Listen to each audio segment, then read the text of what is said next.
Sedina nggur. Narek sepisan. Aku ini bocah ae wis ora cukup meneh kanggo mangan. Yo ping pira? Ya nyen wis nyen kudu sabar, Lek. Ah, yo pira-pira yo. Awak dhewe bisa nyambut gawe. Senajan sithik-sithik. Iya, kena kanggo kebutuhan. Nek awak dhewe yo kudu aja yo trimo. Ngene iki ana penumpang kena kanggo blonjo ngono ya, Met ya. Ya Piye kowe tak aku iki engko nanjen ana penumpang. nek ana penumpang ya iki gak kamu, Lek. Lek ngono Wong ya. aku wis ping 3 ya kowe lagi pisan iki. Anjan wis piye meneh. Ki sangu sekolahan Hai, Lek. bocah loro sekolah kabeh. Hei, kita, Mbak. Kita boten, Mbak. Iya, aku ya. Monggo, Lek. Ya, wis matur nuwun. Tamu Ah, kok. Aku udah nyenteni. Ya, ditani kono.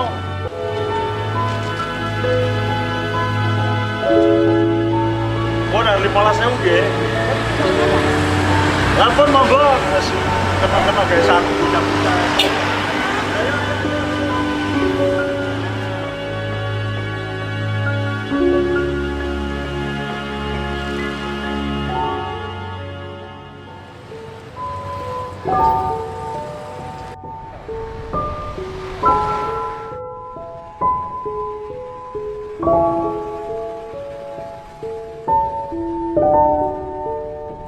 Putih Mbak nih, Mbak. Saking Semarang, Pak. Iki mau kan tuwi bapake kan kerja teng Semarang, Pak. Masih tua wangsul. Kangen nggih kali bapak iki bocah-bocah nggih. Nggih, terus ngejak mriko niki wau. Wah, ribet mboten Mbak tiyang kali. Nggih, ra diribet memang, Pak. Kondisi ngeten iki, nggih wayah corona ngeten iki. Ngeten iki kendaraane nggih angel nggih saking Semarang. Nggih niki pun radi gampil, Pak. Kendaraan ndak niki.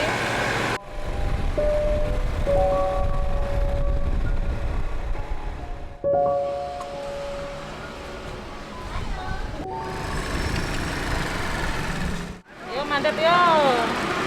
Belum satu-satu. Satu-satu. Nggih. Wah, Matur matur nuwun nuwun ya, Pak. 10.000.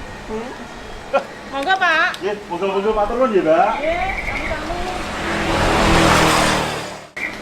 Ah, Bali bae, wis amene.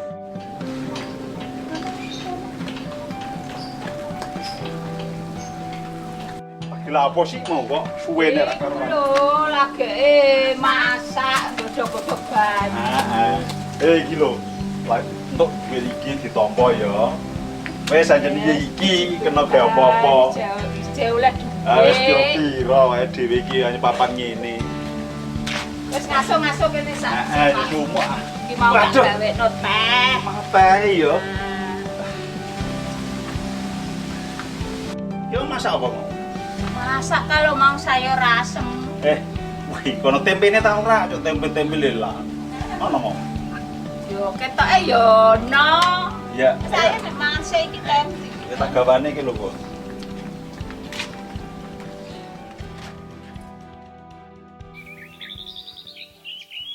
Bu, Apa nang?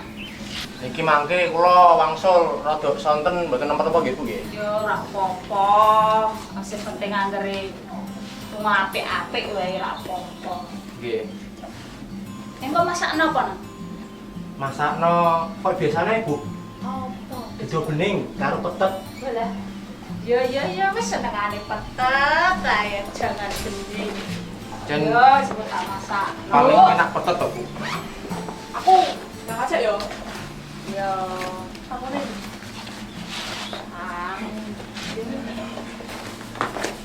Bapak nih Bu? Wah, bapakmu ki lagi metu mau nggone ndi? Oh, ke 5.000. Masem 10.000. Loh kok Mas Sapi kok 10.000 aku manggilnya? Ora, cen cah cilik ki lho sithik. Masmu kuwi sekolah adoh leren umbal. Loh, aja ngono ra Bu. Kan aku kan anakmu. Yo padha-padha anakku. Malah tapi kok aku tak manggil wah. Kowe wis tah iku wis aja 5.000 wis adil. Lah gak adil ra. Adil kuwi ora mesti padha lho. Masmu iki sekolahe adol lara numbal lah kowe tekan terus tekan sekolah kowe ora Lho, kan mangan ku tuku segone piro? Ngombene piro? yo wis padha. Kok barang piye? Ya wis padha kuwi, wis adil padha. Masmu 10.000, kowe 5.000. Masmu kuwi kan nggo umbal sing 5.000, jajan 5.000, awake dhewe ora usah umbal. Mung mangan tok. Anjen awake arek bapakmu ki mau sing arek dhuwitku mbek entuke kaya ki ora kaya biasane, yo sing trimo andho. Alamu aku ah. Juli Mas. Lah kok Yo alamu. Apa iku? Ngene lho ya. Bapak iki kayane lagi musibah. Ya kudu gelem nampa ngono. Dadi wong adil iku ora mesti padha ngono lho. Engko nek bapak wis dikaya akeh engko ditambahi nek ana gayane tapi ya tetep ora iso padha. Pancene nek masih ya mbala doh kowe mbas sepeda kowe anjene semono iku ngono. Ustaz. Wis ditampa ya. Ya wis lah, ya mangkat aku. Mangkat cek. Hati Ya, hati ya. Pak ya, Pak. Ya, hati ya. Sik, Pak, Bu. Ya.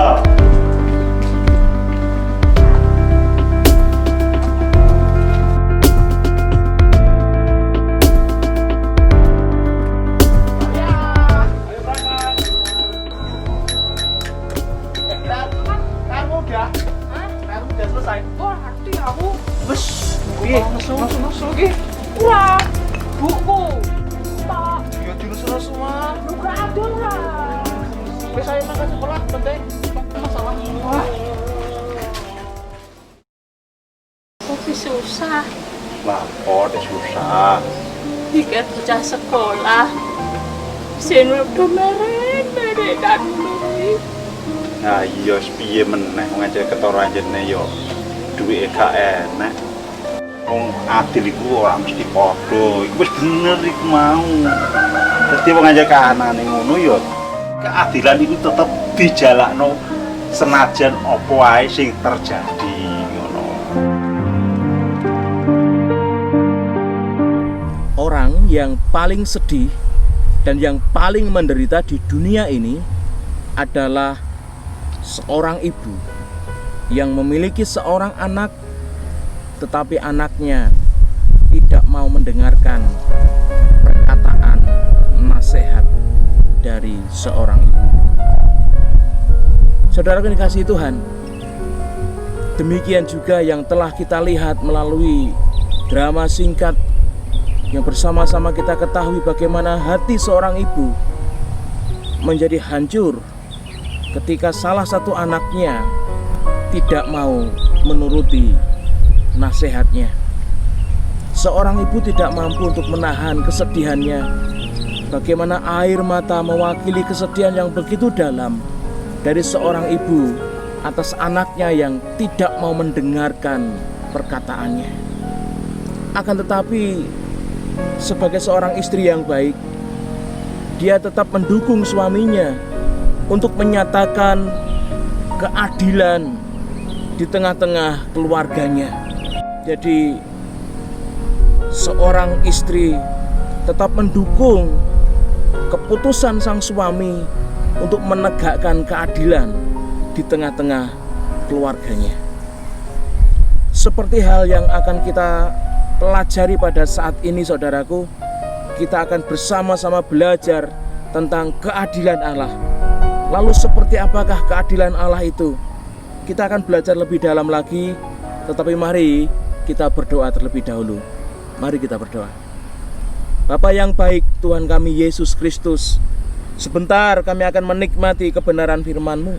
Kami sungguh memohon Tuhan menolong dan memberkati kami, sehingga kami boleh mengerti apa yang menjadi rahasia kebenaran firman-Mu, sehingga hidup kami akan semakin diberkati Tuhan. Terima kasih Bapa. sepenuhnya untuk pemberitaan firman-Mu hanya kami serahkan ke dalam nama Tuhan Yesus Kristus. Haleluya. Amin. Saudara yang dikasihi Tuhan, kita akan belajar kebenaran firman Tuhan dari Injil Matius pasal yang ke-21 ayat yang ke-33 sampai dengan yang ke-46. Demikian firman Tuhan. Perumpamaan tentang penggarap kebun anggur. Dengarkanlah suatu perumpamaan yang lain. Adalah seorang tuan tanah membuka kebun anggur dan menanam pagar sekelilingnya. Ia menggali lubang tempat memeras anggur dan mendirikan menara jaga di dalam kebun itu. Kemudian ia menyewakan kebun itu kepada penggarap-penggarap, lalu berangkat ke negeri lain. Ketika hampir tiba musim petik, ia menyuruh hamba-hambanya kepada penggarap-penggarap itu untuk menerima hasil yang menjadi bagiannya. Tetapi penggarap-penggarap itu menangkap hamba-hambanya itu. Mereka memukul yang seorang, membunuh yang lain, dan melempari yang lain pula dengan batu. Kemudian tuan itu menyuruh pula hamba-hamba yang lain lebih banyak daripada yang semula. Tetapi mereka pun diperlakukan sama seperti kawan-kawan mereka. Akhirnya ia menyuruh anaknya kepada mereka. Katanya, "Anakku akan mereka segani." Tetapi ketika penggarap-penggarap itu melihat anaknya itu, mereka berkata seorang kepada yang lain, "Ia adalah ahli waris, mari kita bunuh dia, supaya warisannya menjadi milik kita." Mereka menangkapnya dan melemparkannya keluar kebun anggur itu, lalu membunuhnya. Maka apabila tuan kebun anggur itu datang, apakah yang akan diperlakukannya dengan penggarap-penggarap itu? Kata mereka kepadanya, "Ia akan membinasakan orang-orang jahat itu, dan kebun anggurnya akan disewakannya kepada penggarap-penggarap lain yang akan menyerahkan hasilnya kepadanya pada waktunya." Kata Yesus kepada mereka, "Belum pernahkah kamu baca dalam kitab suci, batu yang dibuang oleh tukang-tukang bangunan telah menjadi batu penjuru? Hal itu terjadi dari pihak Tuhan, suatu perbuatan ajaib di mata kita. Sebab itu aku berkata kepadamu bahwa kerajaan Allah akan diambil daripadamu dan akan diberikan kepada suatu bangsa yang akan menghasilkan buah kerajaan itu. Dan barang siapa jatuh ke atas batu itu, ia akan hancur. Dan barang siapa ditimpa batu itu, ia akan remuk." Ketika imam-imam kepala dan orang-orang Farisi mendengar perumpamaan-perumpamaan Yesus, mereka mengerti bahwa merekalah yang dimaksudkannya, dan mereka berusaha untuk menangkap dia. Tetapi mereka takut kepada orang banyak, karena orang banyak itu menganggap dia nabi. Amin. Demikian jauh pembacaan firman Tuhan untuk boleh kita pelajari bersama-sama pada kesempatan kali ini. Dan saya memberikan tema untuk renungan kita pagi ini adalah keadilan di dalam kesedihan. Seperti halnya hati seorang ibu yang hancur, yang begitu sedih, yang tidak bisa menahan air matanya ketika melihat anak kandungnya, anak yang dikasihinya, anak yang menjadi harapannya tidak mampu untuk seperti yang dikehendakinya. Anaknya membantah apa yang menjadi nasihatnya, anak selalu membantah apa yang menjadi perkataan ibunya, dan ini sungguh membuat hancur hati ibu dan sangat membuatnya sedih, saudaraku. Demikian pula dengan Allah kita, Tuhan Yesus Kristus. Hatinya begitu hancur, hati Allah begitu sedih ketika melihat kehidupan anak-anaknya tidak seperti yang dikehendakinya.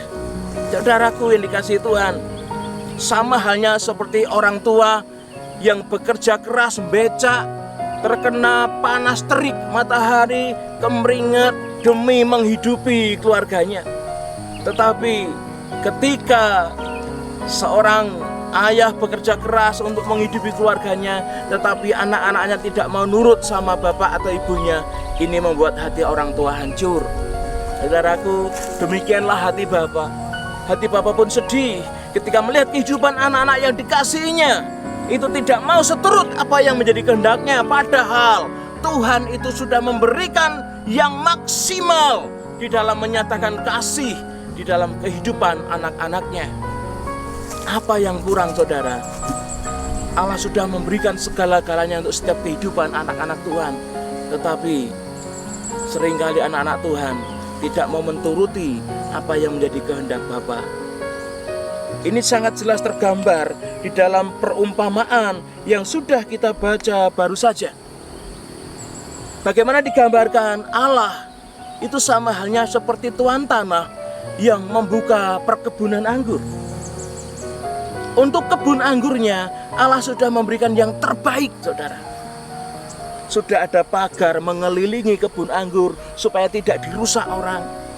Sudah ada menara jaga untuk menjaga kebun anggur dari setiap orang yang mau berbuat tidak baik pada kebun anggurnya. Sudah ada lubang untuk pemerasan anggur nantinya kalau sudah musimnya panen. Saudaraku, Allah sudah sedemikian berbuat yang terbaik untuk kebun anggurnya. Siapakah kebun anggur? Saya dan saudara, umat Allah adalah kebun anggur Allah. Kemudian dalam perumpamaan ini dikatakan bahwa tuan tanah pergi ke luar negeri. Kemudian kebun anggurnya disewakan kepada penyewa-penyewa. Apa yang terjadi ketika musim petik buah anggur akan tiba? Tuan tanah yang pergi ke luar negeri tadi mengutus para hamba-hambanya untuk bertemu dengan penyewa-penyewa kebun anggurnya untuk berkalkulasi mana yang bagian tuannya, mana yang bagian penyewanya. Akan tetapi apa yang terjadi, saudaraku? Utusan-utusan dari tuan tanah ini justru malah ditangkap, dipukul, dibunuh, dan dilempar keluar ke kebun anggur. Siapakah utusan-utusan ini? Utusan-utusan ini adalah menggambarkan para hamba-hamba Tuhan, para nabi-nabi yang Tuhan utus untuk mengingatkan kebun anggur atau umat Allah. Akan tetapi para penyewa-penyewa kebun anggur, siapa penyewa-penyewa kebun anggur? Mereka adalah para imam-imam kepala, mereka adalah ahli-ahli Taurat, mereka adalah orang-orang Farisi, mereka adalah kepala-kepala agama Yahudi yang justru membunuh para nabi. Berulang-ulang Tuhan memberikan kesempatan kepada penyewa-penyewa untuk mau memberikan hasil kebun anggurnya. Ketika utusan yang pertama habis, dibunuh dan dipukul, maka tuan tanah pun yang adalah Allah sendiri lebih banyak lagi mengutus utusan untuk menemui mereka, saudara. Tetapi hal yang sama pun dilakukan para penyewa-penyewa kebun anggur seperti yang dilakukannya kepada utusan-utusan yang pertama. Mereka ditangkap, dipukul, bahkan dibunuh. Saudara, akhirnya pemilik kebun anggur, sang tuan tanah, Allah sendiri mengutus anaknya sendiri yang merupakan ahli waris dari kebun anggur itu. Siapa anaknya? Yesus Kristus Tuhan. Ketika anaknya diutus untuk menemui para penyewa-penyewa kebun anggur ini, sang penyewa-penyewa ini pun berpikirnya beda. Ini anak pemilik kebun anggur. Dia adalah ahli waris dari kebun anggur ini. Kalau kita tangkap dan kalau kita bunuh dia, maka tidak ada yang akan mewarisi kebun anggur ini, dan kebun anggur ini akan menjadi milik kita. Saudaraku, dan benar pada akhirnya anak dari pemilik kebun anggur, sang ahli waris ini pun ditangkap dan dibunuh. Inilah yang membuat Allah menjadi sangat sedih. Ada satu hal saudara yang membuat Allah sangat sedih, yaitu ketika umatnya, anak-anaknya, umat tebusannya, hidupnya dikuasai oleh dosa. Apa itu dosa? Jadi saudaraku, dosa adalah kuasa yang mendorong orang percaya sehingga orang percaya tidak dapat berdiri pada posisinya semula. Contoh seperti ini saudara. Pak Slamet bisa ke sini? Ya. Seharusnya orang percaya itu berdiri seperti ini saudara, pada posisinya seperti ini. Tetapi ada kuasa dosa yang mendorong sehingga posisinya bergeser kemana-mana. Oke, Om Bagus, Om Ridho bisa minta tolong. Anggap saja dua anak muda ini adalah kuasa dosa yang mendorong kehidupan orang percaya. Iya. Jadi seperti itulah dosa saudaraku. Dosa adalah power, kekuatan, kuasa, dunamos yang mendorong seseorang sehingga pada akhirnya seseorang itu tidak berdiri pada tempatnya, menggeser seseorang itu tidak berdiri pada tempatnya. Dosa inilah yang membuat hati Allah menjadi sedih. Dosa yang seperti inilah yang pada akhirnya membuat hati Allah menjadi hancur. Saudara-saudara yang dikasihi Tuhan, yang seharusnya manusia berdiri di tempat ini, yaitu mengucap syukur kepada Allah yang telah memberikan yang terbaik atas hidupnya, yang sudah menebus hidupnya, tetapi manusia menjadi bergeser di sini dan pada akhirnya tidak mampu mengucap syukur kepada Allah. Saudaraku, yang seharusnya manusia berdiri di tempat ini, akan tetapi manusia tidak bisa berdiri di tempat ini. Kenapa? Dia bergeser. Karena apa? Tidak bisa menghargai apa yang sudah Allah berikan atas hidupnya. Kasih karunia, anugerah keselamatan yang diperoleh, diberikan Allah kepada dirinya tidak dihargai sama sekali. Saudara-saudara yang dikasihi Tuhan, manusia yang seharusnya berada di tempat ini menjadi manusia yang bergeser. Artinya manusia yang seharusnya benar-benar bisa mengasihi Allah, mencintai Allah, menghargai Allah. Akan tetapi manusia bergeser dari tempatnya sehingga pada akhirnya manusia-manusia ini, umat Allah ini menjadi umat Allah yang memberontak, menolak, bahkan melawan Allah. Inilah yang membuat hati Allah menjadi sedih. Banyak anak-anak Tuhan yang terdorong oleh kuasa dosa sehingga dia bergeser pada tempatnya, tidak seperti semula. Saudara yang dikasihi Tuhan, kita pun seringkali mengalami hantaman dorongan kuasa dosa. Kita yang seharusnya sebagai umat Allah, anak-anak Allah itu melayani Tuhan dengan sungguh-sungguh, seringkali kita tidak dapat melakukannya dengan sungguh-sungguh. Kita sebagai hamba-hamba Tuhan, kita sebagai para pemimpin-pemimpin kerohanian di dalam gereja, seringkali tidak mampu menjadi teladan bagi umat kepunyaan Tuhan. Kita yang digambarkan sebagai penyewa-penyewa kebun anggur, tidak mampu menggarap kebun anggur dengan baik, sehingga kebun anggur ini tidak menghasilkan buah, karena kita tidak mampu menjadi seorang teladan. Hati Allah menjadi sangat sedih dan hancur ketika melihat kehidupan anak-anak yang dikasihinya, yang sudah diberkatinya sedemikian rupa, tetapi anak-anak ini tidak mampu berdiri tetap teguh seperti yang dikehendaki Bapa. Dosa membuat anak-anak Tuhan menjadi bergeser dari tempatnya berdiri, melenceng dari rancangan Tuhan, melenceng dari harapan Tuhan. Saudaraku, banyak keluarga-keluarga Kristen yang hancur karena perceraian, melenceng dari harapan Tuhan. Banyak para anggota keluarga Kristen yang melakukan hal-hal yang dosa dan itu melukai hati Tuhan. Banyak perselingkuhan, banyak perjinahan, banyak roh perdukunan yang menguasai hati anak-anak Tuhan. Dan semua ini adalah dampak dari kuasa dosa yang mendorong mereka tidak berdiri pada tempatnya. Seharusnya mereka menjadikan Tuhan di atas segala-galanya.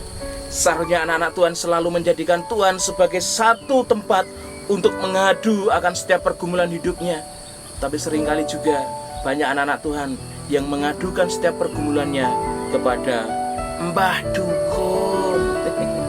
Jadi saudaraku, banyak anak-anak Tuhan yang melenceng dari rencana Tuhan.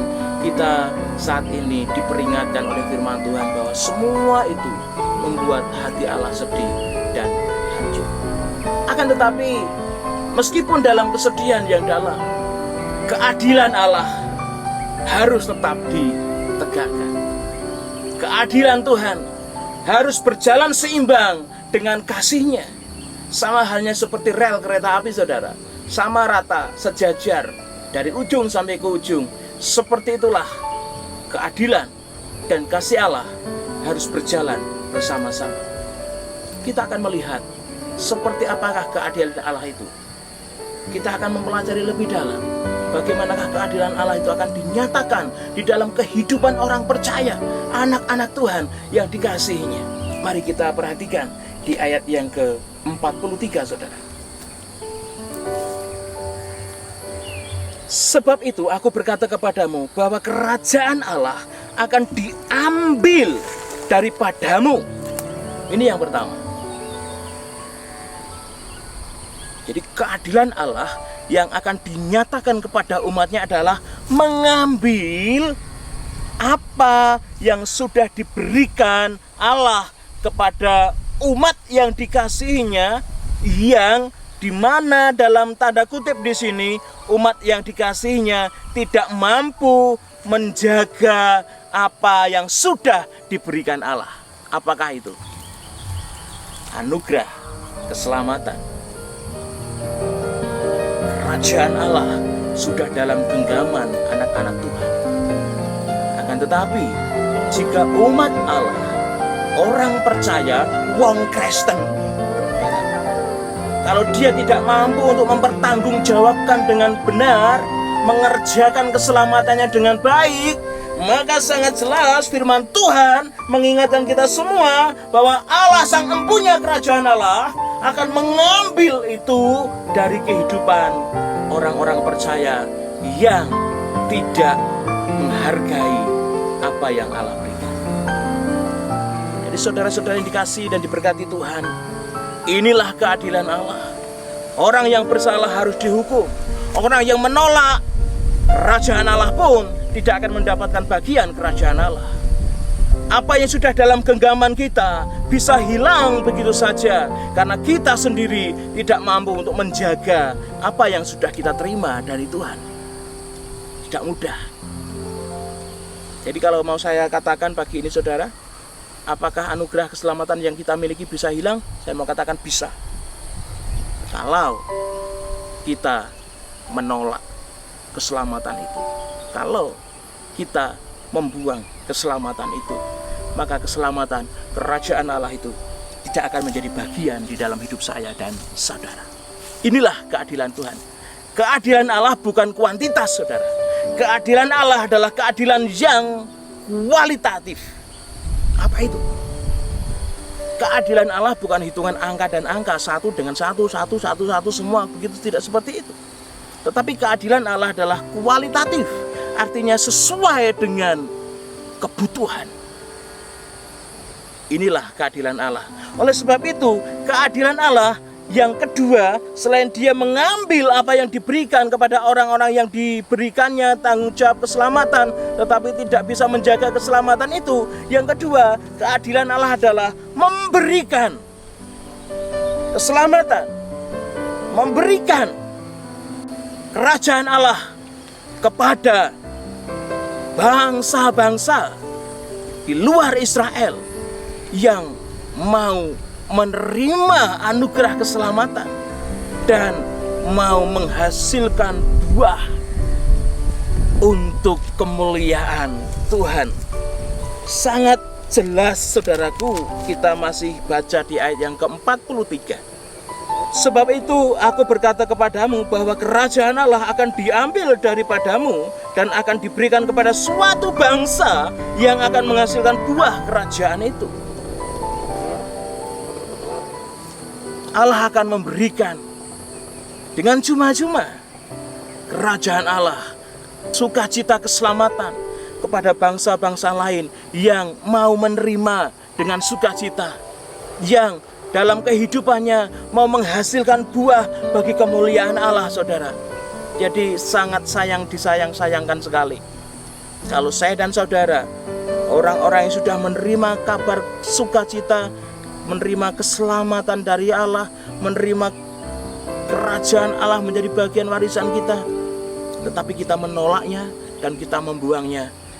Dan Allah akan mengambil itu dan akan memberikan kepada orang lain yang siap untuk menerima keselamatan yang daripada Allah, yang siap menerima warisan kerajaan surgawi, yang siap menerima untuk hidupnya harus berbuah bagi Tuhan.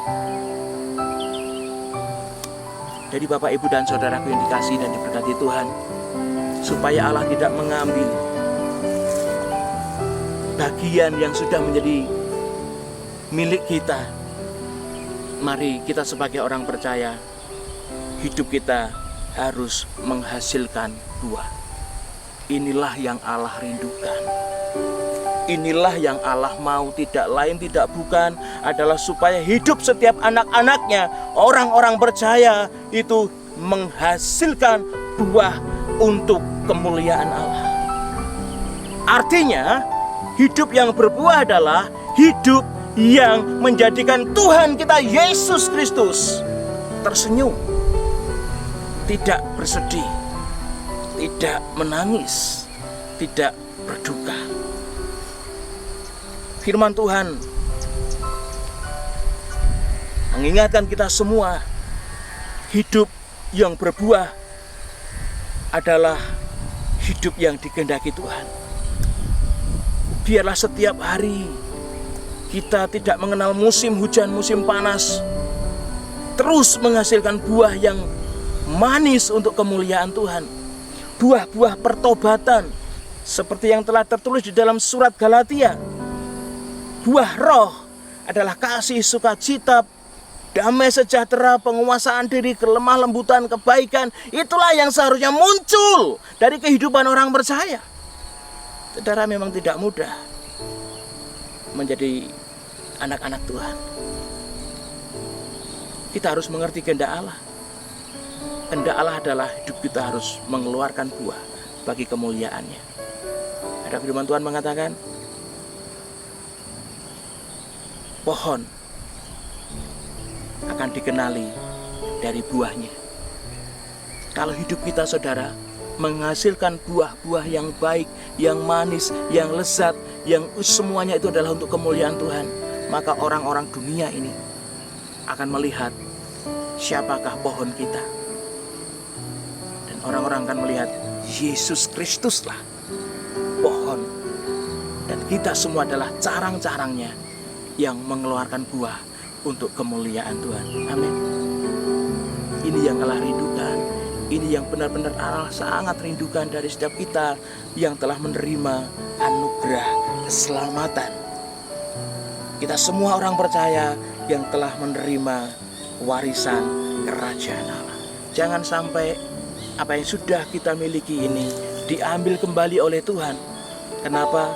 Karena kita tidak menghasilkan buah. Kita memberontak kepada Allah. Kita menjadi orang-orang yang melawan Allah. Kita menjadi orang-orang serakah yang terus dikuasai oleh kuasa dosa. Jadi saudaraku, Allah harus tetap menyatakan keadilannya meskipun dalam kesedihannya. Allah akan mengambil apa yang sudah diberikan kepada umat kekasihnya kalau umat kekasihnya tidak mampu menjaga apa yang diberikannya dengan baik. Keadilan Allah adalah memberikan anugerah keselamatan warisan kerajaan surgawi kepada bangsa-bangsa lain yang siap menerima dan siap untuk berbuah bagi kemuliaan Tuhan. Oleh sebab itu mari saudaraku, saat ini kita diingatkan oleh firman Tuhan, kita sudah menerima anugerah keselamatan, kita sudah menerima warisan kerajaan Allah itu. Pertahankan ini dengan sekuat mungkin, dengan kita terus hidup menghasilkan buah yang manis. Kalau kita saat ini adalah hamba-hamba Tuhan, layanilah umat Allah dengan tidak jemu-jemu. Layanilah umat kebun anggur Allah ini dengan sungguh-sungguh, dengan hati yang tulus melayani Tuhan. Tidak ada tendensi apapun mengeruk keuntungan dari pelayanan, tidak sama sekali. Kalau kita saat ini adalah jemaat Tuhan, mari saudaraku, jadilah kebun anggur Allah yang benar-benar menghasilkan buah yang manis untuk kemuliaan Tuhan. Lakukanlah apa yang menjadi kehendak Tuhan dengan sepenuh hatimu. Jangan melawan Tuhan, jangan menolak Tuhan, jangan terlalu serakah jadi orang, jangan menjadi orang yang mau menuruti hawa nafsumu terus karena dosa yang telah menguasai hatimu. Saat ini juga mari kita berbalik kepada Allah. Hiduplah dalam kasih dan mengasihi Tuhan. Saudara-saudara, sekali lagi yang dikehendaki Allah adalah kita berbuah. Kita menghasilkan buah. Dan untuk itulah Allah harus mengasihi dan juga menyatakan keadilannya dalam setiap kehidupan orang percaya. Tuhan Yesus memberkati kita semua. Amin.